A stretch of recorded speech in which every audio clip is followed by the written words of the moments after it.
বান্দরবান জেলার রুমা উপজেলার পলিপাংশা মুলবিপাড়া এলাকায় কেএনএফের একটি সশস্ত্র দলের অবস্থান করছে এমন তথ্যের ভিত্তিতে বান্দরবান রিজিয়নের সার্বিক পরিকল্পনা ও নির্দেশনায় ৩৬ বীর রাত থেকেই অভিযানের প্রস্তুতি গ্রহণ করে।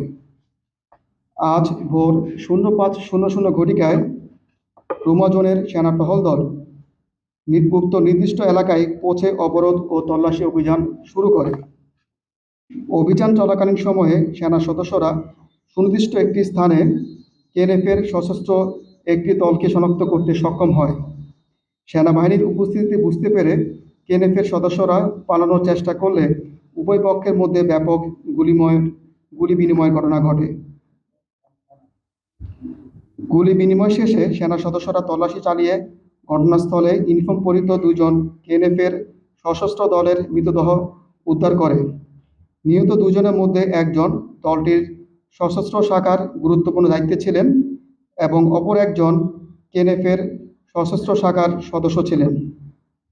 অভিযানের পরে ঘটনাস্থল থেকে সেনাবাহিনীর টহল দল 3টি সাবমেশিন গান, একটি রাইফেল, বিপুল পরিমাণ গোলাবারুদ ও ম্যাগাজিন, কেএনএফের ব্যবহৃত ইউনিফর্ম এবং গুরুত্বপূর্ণ নথিপত্র উদ্ধার করে।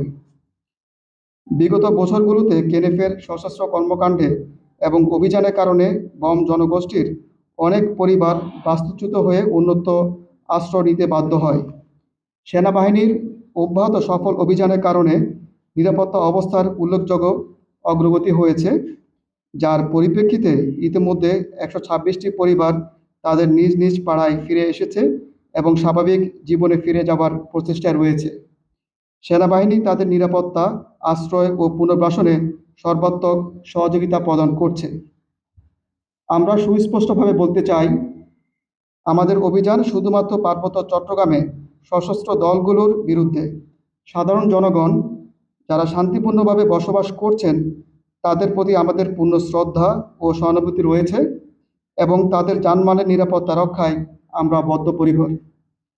পার্বত্য চট্টগ্রামের সকল জাতিগোষ্ঠীর নিরাপত্তা নিশ্চিত করার লক্ষ্যে আমরা দিনরাত নিরলস কাজ করে যাচ্ছি এবং ভবিষ্যতে আমাদের এই ধারা অব্যাহত থাকবে।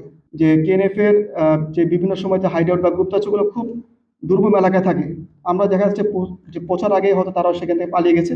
যখন বিভিন্ন সময় কনফারেন্সেশন হয় তখন হয়তো তাদের তথ্যটা জানা যায়, হ্যাঁ তাদেরকে 10 জন বা 20 জন বা 25 জন থাকতে পারে, বাট ওভারঅল কত এটা আসলে যদি আমরা নিশ্চিত করে বলতে পারবো বড় ডিফিকাল্ট হবে আমাদের জন্য।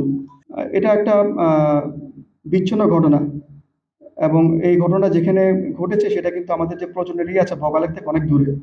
আমার কাছে মনে হচ্ছে হয়তো স্বল্প কয়েকদিনের জন্য একটা প্রভাব ফেলতে পারে, যেহেতু এই নিউজটা মিডিয়াতে প্রচার হয়েছে, বাট আমার মনে হয় কিছুদিনের মধ্যে এটা স্বাভাবিক অবস্থায় ফিরে আসবে।